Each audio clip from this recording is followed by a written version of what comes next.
My parents are not Muslim. My wife is in the audience and she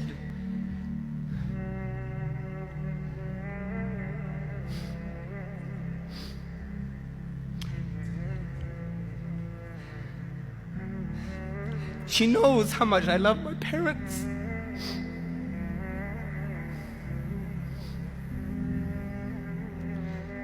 And my parents love me.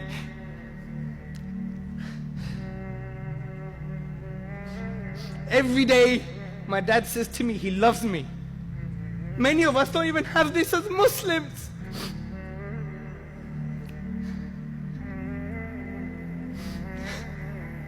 But if my dad dies like this, where is he gonna go?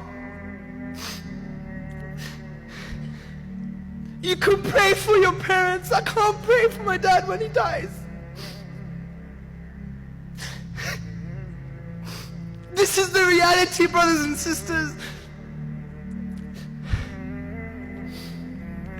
This is the reality. Don't underestimate the blessing Allah subhanahu wa ta'ala has given you.